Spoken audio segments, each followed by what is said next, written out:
Vamos lá então para a aula de hoje, falar sobre transdutores de força e pressão. Então a ideia é medir força, peso, torque, pressão ou qualquer outra variável que dependa direta ou indiretamente da força aplicada a um sistema.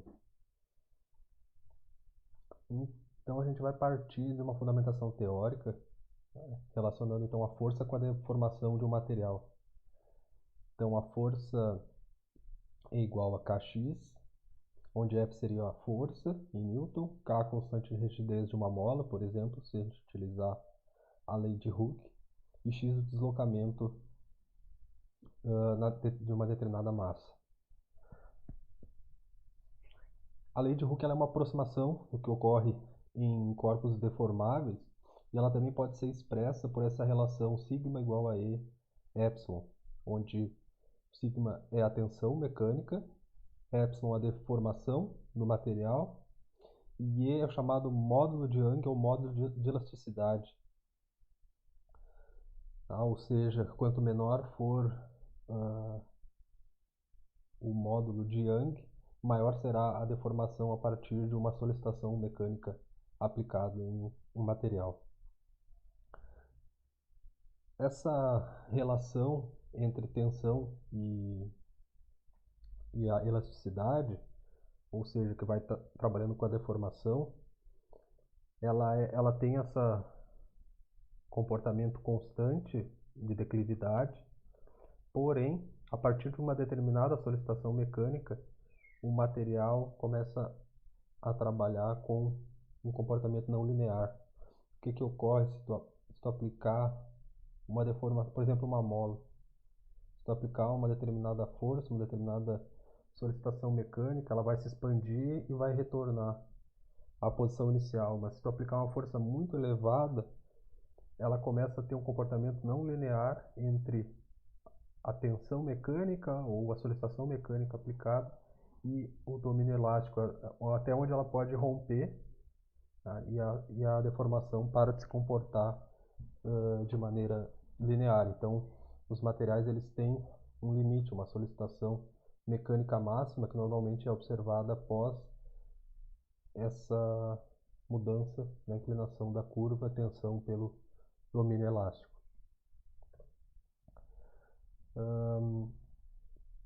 Aqui, essa questão aqui é mais em relação às não idealidades, tá? Onde relaciona a tensão mecânica e o módulo Young em relação à deformação mecânica pelo um coeficiente de Poisson. Porque a deformação mecânica ela vai modificar dependendo de qual é o sentido, se for no sentido horizontal, sentido vertical, tá?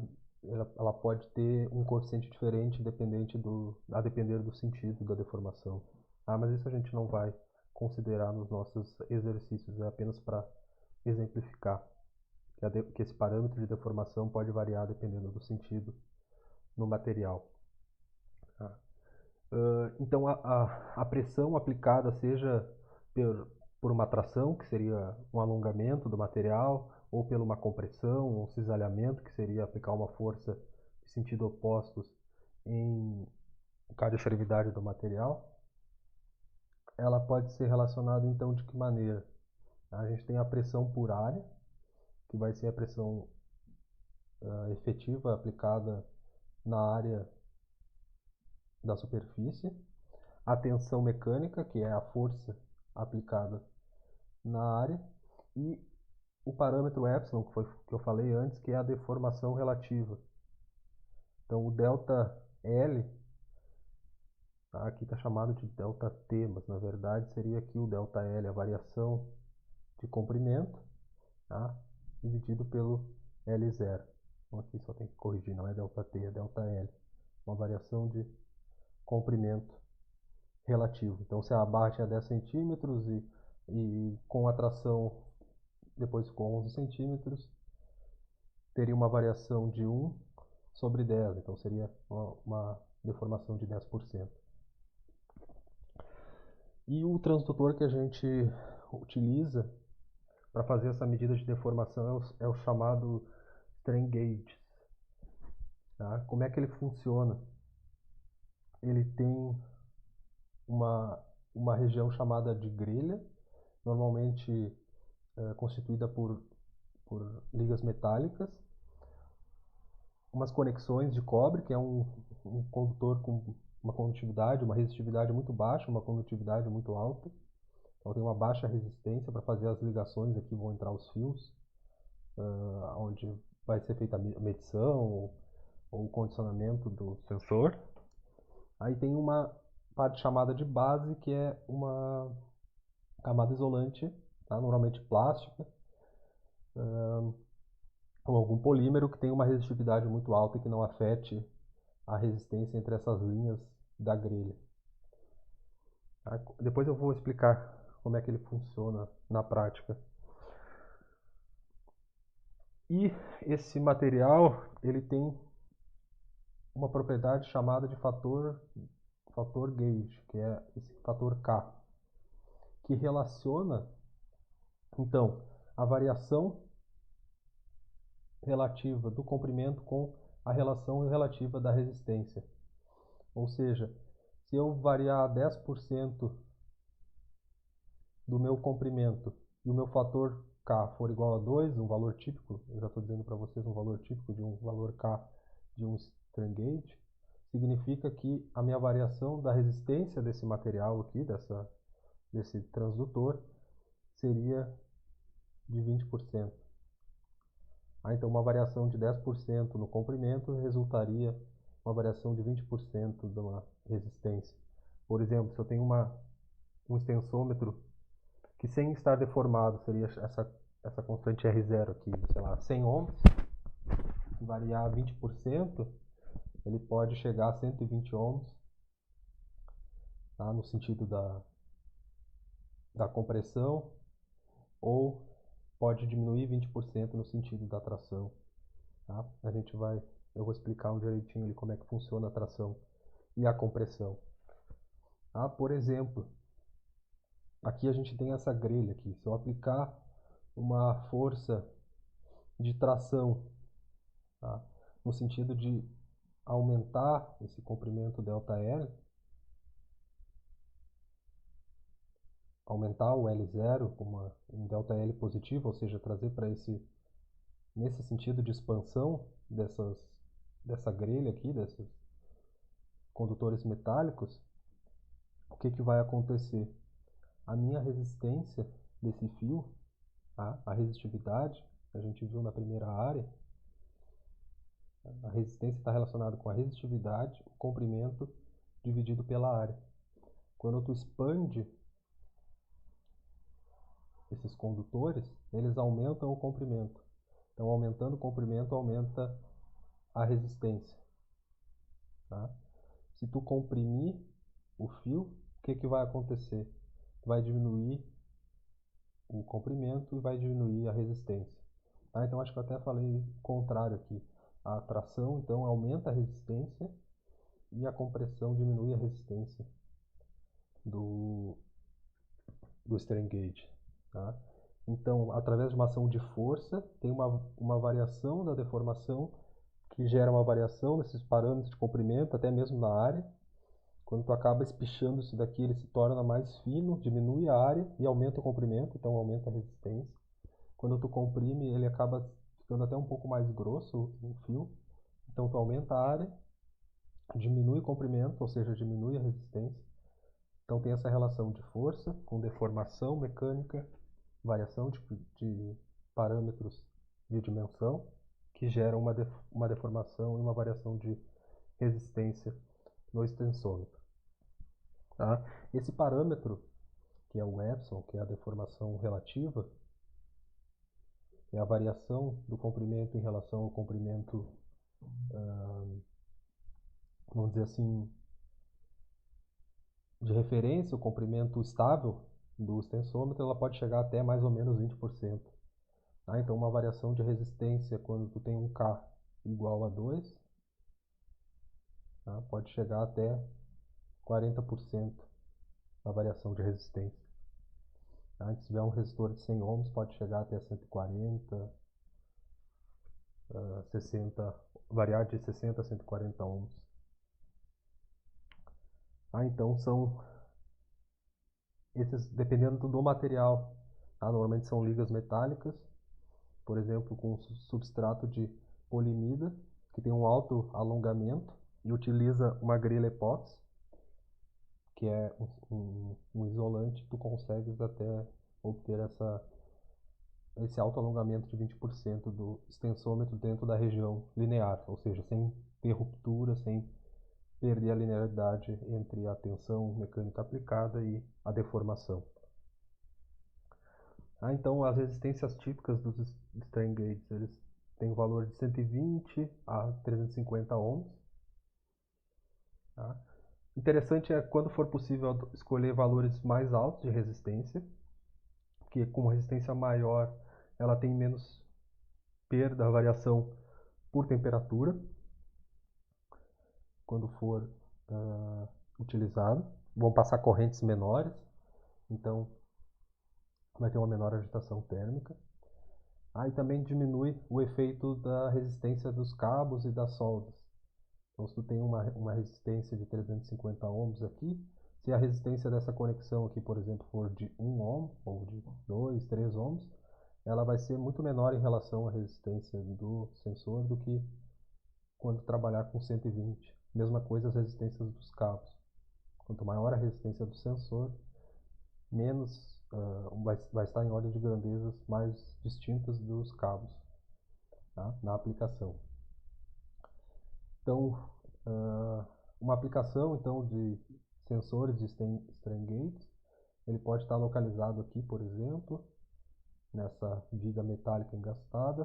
Tu aplica uma força e ele vai sofrer uma deformação, um alongamento. Essa força aplicada então se traduz em variação de resistência, né? E tu consegue, por exemplo, trabalhar com uma balança aqui, verificar a variação de resistência pelo peso aplicado. Se for no sentido contrário, trabalhar com uma compressão, tu vai ter uma compressão do sensor, vai diminuir o seu comprimento, diminuindo a resistência. Então, qual que é a ideia do extensômetro? Ele tem uma solicitação mecânica, um elemento elástico, normalmente de ligas metálicas, que produz uma variação ΔL sobre L0, e esse extensômetro, desculpa, o elemento elástico tem que ser uma viga ali, por exemplo, uma viga engastada, onde ele vai estar posicionado. Daí tu consegue gerar essa variação mecânica, e essa variação mecânica e deformação desse material também deforma o extensômetro, onde essa variação de comprimento resulta em uma variação de resistência. A gente vai estudar nessa aula de hoje um circuito chamado ponte de Wheatstone, onde a gente aplica uma tensão e essa variação de resistência se traduz em uma variação de tensão, tá? Porque os sistemas de aquisição de dados trabalham com a grandeza tensão elétrica. Tá? Então, sistemas de aquisição de dados, a gente consegue ler variação de tensão, não é usualmente utilizada a variação de resistência. Então, vamos ver como fazer essa conversão entre uma variação de resistência para uma variação de tensão. Tá? E esse circuito é o chamado, então, a chamada ponte de Wheatstone. Tá? Como é que ela funciona? Eu tenho uma fonte de tensão e 4 elementos resistivos. Tá? Um deles aqui que eu chamei de RG seria o strain gauge, ou seja, esse aqui é um sensor. Tá? E esses aqui são resistores comuns, R1, R2, R3 e R4. Então eu aplico uma fonte de tensão V1 e vou medir uma saída que vai ser a tensão nesse ponto aqui, que eu vou chamar de VB, menos a tensão VA, ou seja, vai ser a tensão menos mais V0. Tá? É assim que ela funciona, vamos ver por quê. Vamos calcular primeiro VA e VB. Tá? VA Se eu fizer um divisor de tensão aqui nessa malha, isso a gente viu na primeira área, vai ser igual a V1 vezes R2 dividido por R1 mais R2. Tá? Vocês podem verificar que a corrente que passa aqui vai ser V1 sobre R1 mais R2, e a tensão VA, vou colocar o referencial aqui, vai ser essa corrente vezes R2, por isso fica essa expressão aqui. Tá? Isso a gente viu na primeira área. VB vai ser V1 dividido por RG mais R3 vezes R3. RG mais R3 vezes R3. Tá? Então, como é que eu posso equacionar isso? O Vout, ou VO, V0, V da saída, é VB menos VA.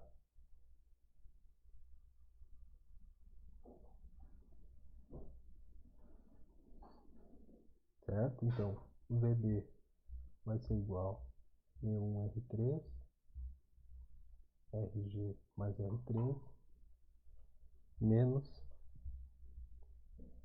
V1R2, R1 mais R2. Tá? Então, o VO vai ser V1 vezes,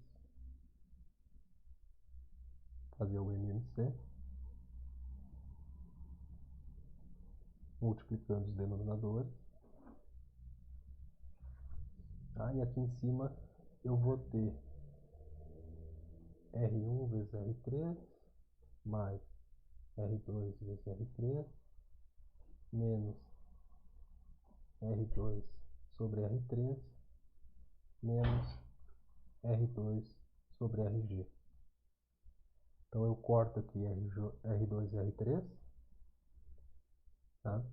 E a minha saída VO vai ser igual a V1 vezes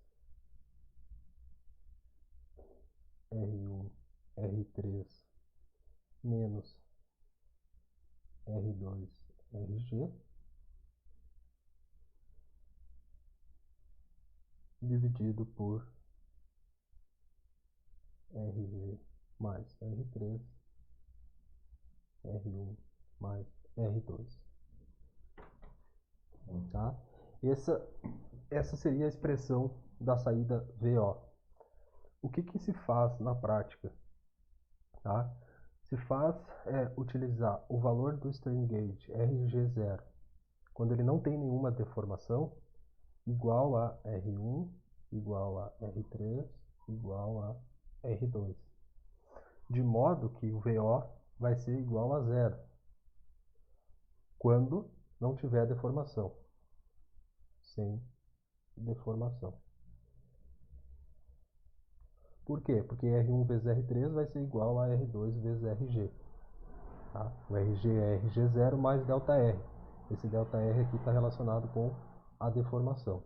Sem deformação, ΔR é zero. RG0 é igual a R1, igual a R3, igual a R2. Esse produto vai ser igual a esse. V0 vai ser igual, Vout vai ser igual a zero. Aqui tem essa expressão que a gente chegou ali. Tá? Só foi substituído o RG por RG0 mais ΔR. Tá? Eu vou colocar aqui mais um passo, vou manter as anotações, só para deduzir essa expressão final. Deixa eu duplicar aqui.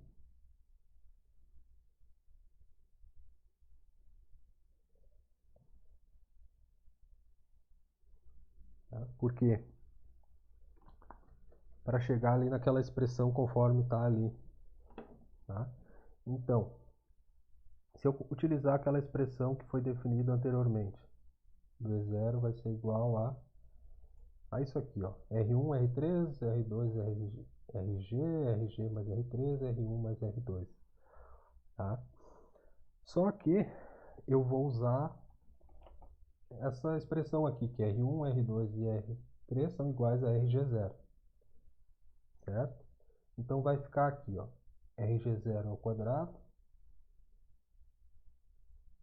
RG0 ao quadrado,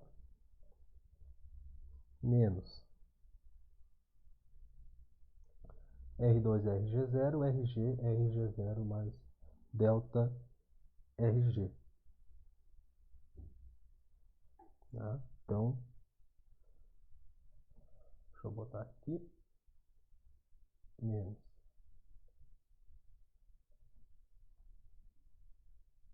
RG0 ao quadrado, menos RG0 delta RG.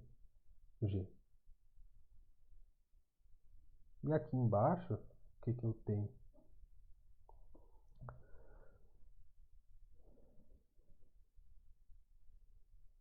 Eu tenho aqui, os dois são RG0, então vai ficar 2RG0. Então vai ficar primeiro aqui RG0 mais RG0 mais delta RG mais, vezes, desculpa, 2RG0. Tá? Eu fiz aqui R1, R2, R3 igual a RG0 e o RG é essa expressão aqui. Então vai ficar VO, V1, aqui RG0 ao quadrado corta, vai ficar menos RG0 delta RG, dividido por, então aqui embaixo ficou 2RG0 mais delta RG, vezes, aqui não é mais, né? Aqui é vezes 2RG0. Tá? Então, VO menos V1 RG0 delta RG dividido por 4RG0 ao quadrado mais 2RG0 delta RG. Ah, se eu cortar RG0 em cada uma desses termos, eu fico com VO igual a menos V1 delta RG dividido por 4RG0 mais 2 delta RG.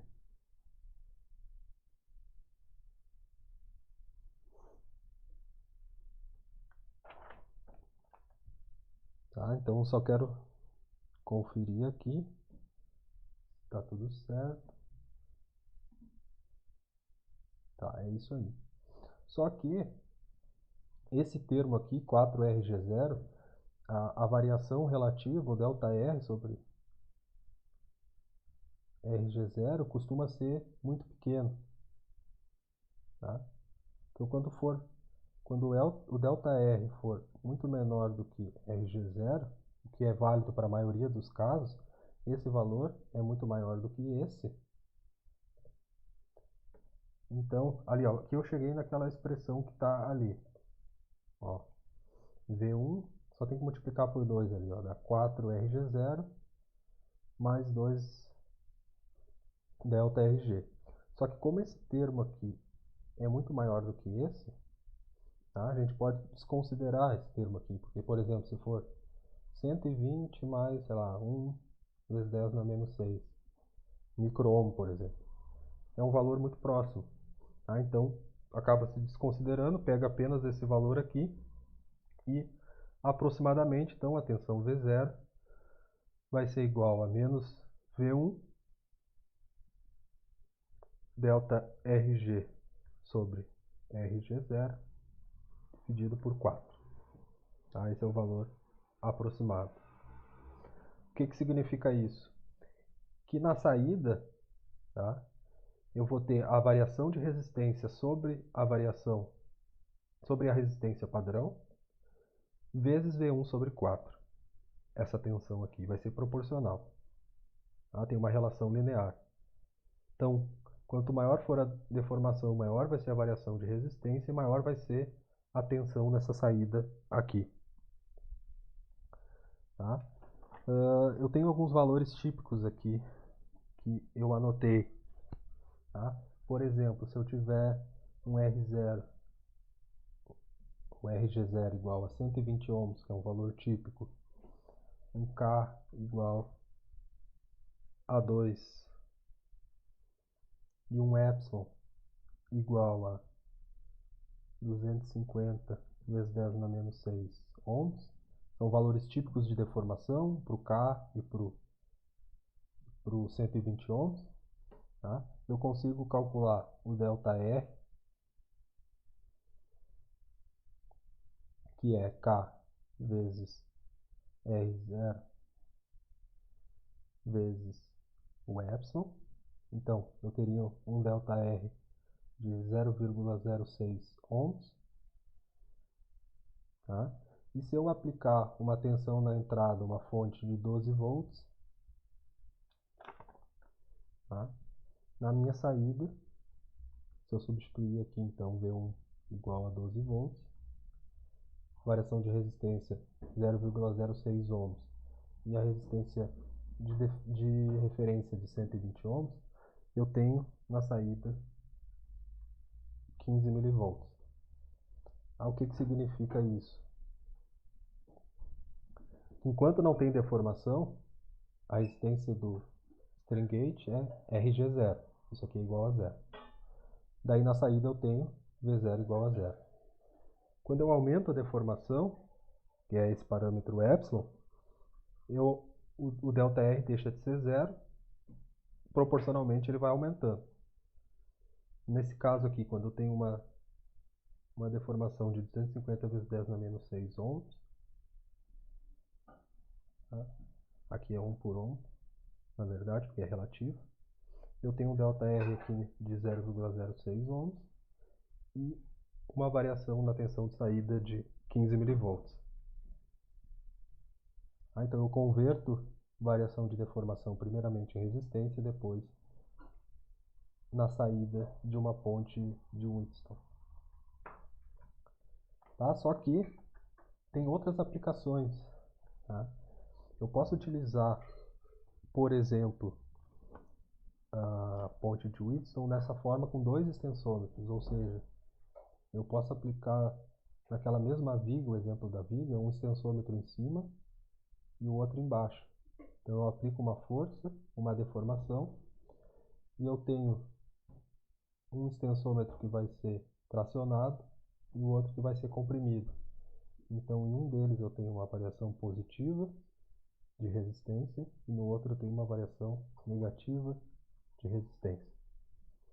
Tá? Eu posso posicionar eles dessa forma no meu circuito ponte de Wheatstone, onde ele tem a resistência de referência, RG0. Um deles foi tracionado, mais ΔRG, e o outro foi comprimido, menos ΔRG. Aqui tem o equacionamento. Deixa eu ver aqui a dedução disso daqui. Eu posso partir. Deixa eu só dar uma olhada aqui nas anotações se não tem uma forma mais rápida de demonstrar para vocês. Eu tinha separado aqui.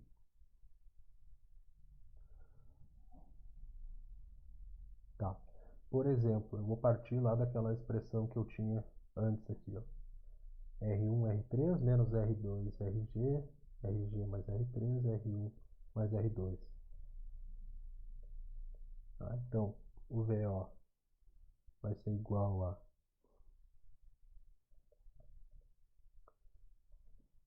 R1, R3, que são esses dois aqui. Aqui agora eu tenho R1 vezes RGO menos delta RG.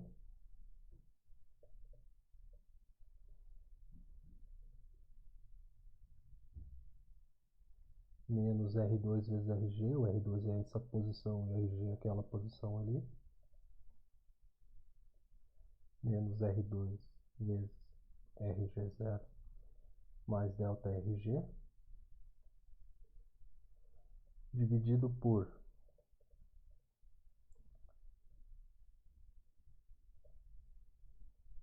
RG mais R3, esse mais esse, vezes R1 mais R2, esse mais esse. Então vai ficar esse mais esse, que vai ser RG0 mais delta RG, mais RG0 menos delta RG, vezes R1 vezes R2. Só que novamente eu vou fazer R1 igual a R2 igual a RG0. Aqui eu consigo tirar delta RG. Então eu vou ficar com RG0 mais RG0, dá 2 RG0. E aqui eu tenho, na verdade, R1 mais R2. Também fica 2 RG0. Então vai ficar 4 RG0 ao quadrado. Faltou escrever o V1. O V1 multiplica tudo isso.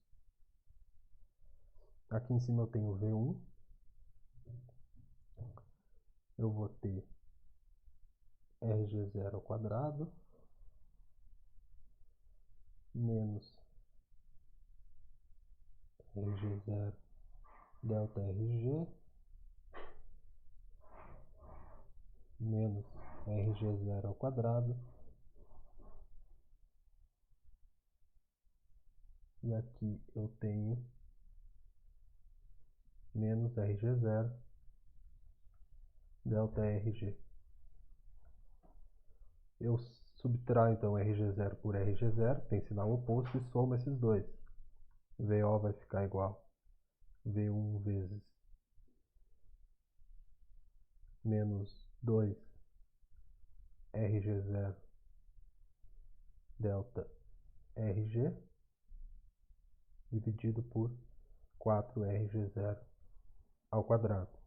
Aqui eu corto os dois, corto RG0 com RG0, e eu vou ter menos V1 delta RG dividido por 2 RG0. Tá? Então o que aconteceu? Vamos comparar essa equação com a equação de antes. Na ponte com um único sensor eu tinha a saída igual a V1 sobre 4 delta RG sobre RG0. Aqui eu tenho V1 sobre 2 delta RG sobre RG0. Ou seja, a minha saída vai dobrar para uma mesma deformação. Eu vou utilizar dois sensores, só que cada um vai trabalhar num sentido oposto. Tá? E eles vão gerar uma variação maior na saída do que quando eu trabalho com apenas um extensômetro. Então, se eu tiver aqueles mesmos parâmetros que eu tinha antes aqui, um RG0 igual a 120, K igual a 2, a deformação de cada extensômetro com esse valor aqui, a minha saída vai ser o dobro. Em vez de eu ter 15 mV, eu tenho 30 mV. Quanto maior for a tensão na saída, mais fácil de eu amplificar depois, mais fácil de eu conseguir interpretar os dados. Tá? Então, melhora e muito a análise dos dados. Tá? Então, chega nessa equação aqui. Vocês podem refazer também para tentar entender. Tá? Por fim, uma outra maneira de fazer isso, aumentar ainda mais a tensão da saída, é colocar 4 extensômetros, um do lado do outro aqui em cima e um do lado do outro aqui embaixo. Dois vão ter uma deformação positiva, dois vão ter uma deformação negativa.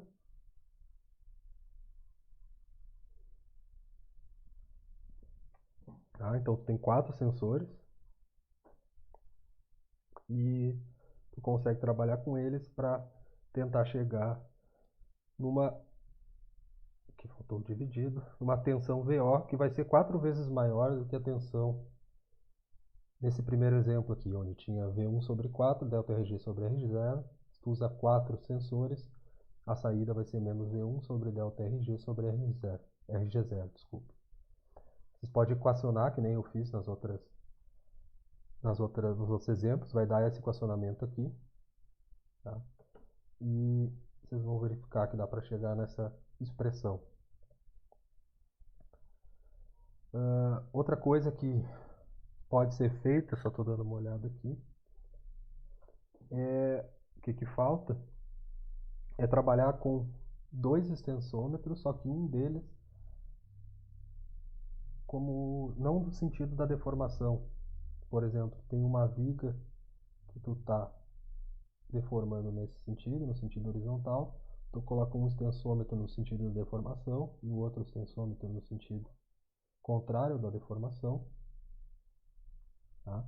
Só que tu aplica eles em regiões da ponte de Winston, onde o efeito da variação de resistência é contrário na saída, e esse extensômetro chamado de dummy, que significa manequim em português, ele vai ser útil, tá? Para eliminar variações da temperatura. Tá? Por quê? Porque nesse sentido aqui, ele vai ter na saída ΔE, que ele chamou aqui, mas que seria essa tensão aqui, que a gente chamou antes de mais V0, uma variação na temperatura desse sensor aqui, o sensor ativo, ou seja, o sensor no sentido da deformação, vai ser compensada por uma variação de resistência nesse outro extensômetro, que não está sendo deformado, mas que na hora de calcular a variação de tensão vai produzir um efeito contrário na variação de resistência. Então, tu tem a variação de resistência pela deformação e a variação de resistência por conta da temperatura. Tá? Então isso aqui se vocês fizerem os cálculos e colocar aqui, que tu tem o mais ΔR pela temperatura, mais ΔR pela temperatura e equacionar o VO de novo, vocês vão ver que esses dois termos se cancelam. Enquanto que aqui tu tem um mais ΔR pela deformação e nesse sensor aqui que é manequim não tem. É igual a zero ΔR pela deformação, porque ele não está no sentido da deformação. Então tu cancela as variações por temperatura e mede apenas a variação de resistência pela deformação. Tá? Tem uma outra questão que é a medição do efeito dos cabos, que normalmente a medida é feita em 3 cabos, de maneira que a resistência dos cabos não afete a medição da saída. Tá? Isso eu vou explicar na aula, porque é algo mais extenso. E eu vou deixar por enquanto vocês tentarem absorver primeiro essa questão, tá? De como trabalhar com as pontes, uma ponte completa com 4 sensores, uma meia ponte onde metade dos resistores são sensores e a outra metade são apenas resistores fixos, e a um quarto de ponte onde apenas um resistor é o sensor e os demais são resistores fixos. Tá? Mas com o que a gente viu agora vocês já conseguem fazer todos os exercícios da lista 5. Se preparar para a prova, eu vou explicar essa questão dos cabos na aula. Aqui tem um exemplo de uma ponte prática com ligação a 3 fios, que é para diminuir o efeito dos cabos na medição. Tu tem aqui uma viga que vai ser deformada, tu cola o extensômetro, que é esse sensor aqui, a ligação com 3 fios. E no momento que tu fizeres a deformação, aqui os 2 fios estão em curto e o outro vem pela outra extremidade. Né? Você vai ver por que tenha feito essa ligação. Mas só para mostrar um exemplo, então.